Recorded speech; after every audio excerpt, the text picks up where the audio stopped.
জাতীয় সংসদ নির্বাচন মনোনয়ন বাতিল আদেশের বিরুদ্ধে দায়ের করা আপিল আবেদনের শুনানি শুরু হয়েছে। নির্বাচন কমিশন ভবনের অডিটোরিয়ামে সকাল 10টায় শুরু হওয়া শুনানি বিকাল 5টা পর্যন্ত চলবে। ফুল কমিশন এই শুনানি গ্রহণ করবেন 18 জানুয়ারি পর্যন্ত। আজ 1 থেকে 70 নম্বর আপিলের শুনানি হবে। জাতীয় সংসদ নির্বাচনে মনোনয়নপত্র বাছাইয়ে রিটার্নিং অফিসারের সিদ্ধান্তের বিরুদ্ধে 645টি আপিল আবেদন দায়ের করা হয়েছে। গত 4 জানুয়ারি বাছাইয়ের শেষ দিনে 300 নির্বাচনী এলাকায় রিটার্নিং কর্মকর্তা বা সহকারী রিটার্নিং কর্মকর্তা মোট 2568টি মনোনয়নপত্রের মধ্যে 1842 জন প্রার্থীর মনোনয়নপত্র বৈধ এবং 723 জনের প্রার্থিতা বাতিল ঘোষণা করেন। নির্বাচন কমিশনে আছেন হাকিম মাহি, সরাসরি চলে যাচ্ছি তার কাছে। মাহি, এই মুহূর্তে আপনার কাছে কি খবর আছে, আমাদেরকে বিস্তারিত জানান।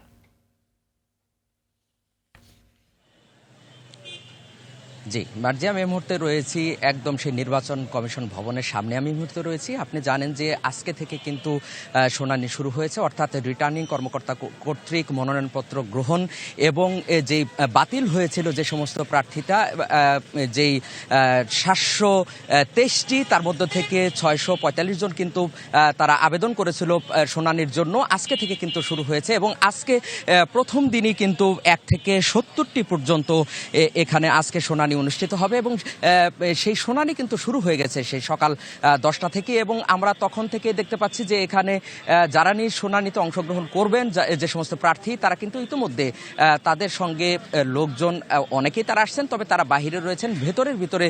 ভেতরে যাদের, অর্থাৎ যারা শুনানির প্রথম দিকে যারা রয়েছে, যারা ভেতরে যাদের নাম ঘোষণা করা হয়েছে, একে একে তারা কিন্তু ভেতরে প্রবেশ করছেন এবং তারা সেই শুনানিতে অংশগ্রহণ করছেন এবং বাইরে কিন্তু তাদের যে লোকজন তারা বাইরে অবস্থান করছেন বলে আমরা কিন্তু ইতিমধ্যে এখানে দেখতে পাচ্ছি।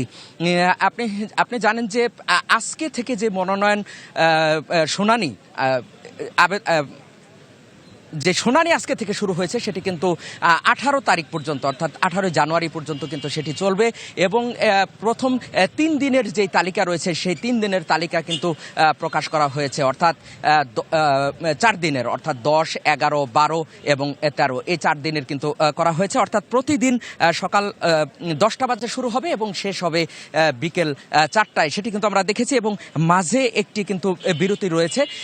আপনি জানেন যে গাইবান্ধায় 1 থেকে মনোনয়নপত্র সংগ্রহ করেছিলেন শামীম হায়দার পাটোয়ারি, অর্থাৎ জাতীয় পার্টি থেকে। তারও কিন্তু তিনি যখন সম্পদের বিবরণী দিচ্ছিলেন তার মনোনয়নপত্রে, সেখানে কিন্তু দেওয়া রয়েছে যে 5 কোটি টাকার তার সেই সম্পত্তি রয়েছে এবং তার ভেতর থেকে 30 লক্ষ টাকার তার কিন্তু ঋণ রয়েছে। তিনিও কিন্তু এখানে শুনানি করেছেন, তিনিও আছেন বলে কিন্তু আমরা জানতে পেরেছি। আজকে কিন্তু তার শুনানি হবে, সেটি আমরা এখান থেকে জানতে পেরেছি এবং আজকে 70 জনের শুনানি হবে। তারা ধীরে ধীরে ভিতরে প্রবেশ তারা করছেন তাদের সিরিয়াল অনুযায়ী। এবং আপনাকে আরেকটি তথ্য জানিয়ে রাখি যে বিদেশে যে সমস্ত আমাদের প্রবাসী যারা রয়েছে, যারা পোস্টাল ব্যালটের মাধ্যমে যারা ভোট প্রদান করবেন, তাদের ভোটগুলো কিভাবে গণনা হবে সেটি কিন্তু মক ট্রায়াল, সেটি কিন্তু শুরু হয়েছে আজকে সকাল 10টা থেকে। ভেতরে দেখছি সেই কার্যক্রম কিন্তু অনুষ্ঠিত হচ্ছে। প্রথম দিকে সাংবাদিকদেরকে ভেতরে প্রবেশ করার অনুমতি দেওয়া হয়েছে, এখন কিন্তু অনুমতি নেই, যে কারণে সাংবাদিকরা কিন্তু বাইরে তারা অবস্থান করছেন।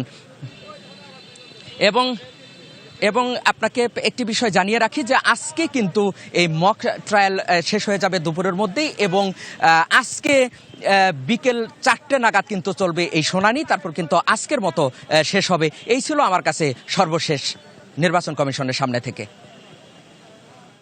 হাকিম মাহি, আপনাকে ধন্যবাদ।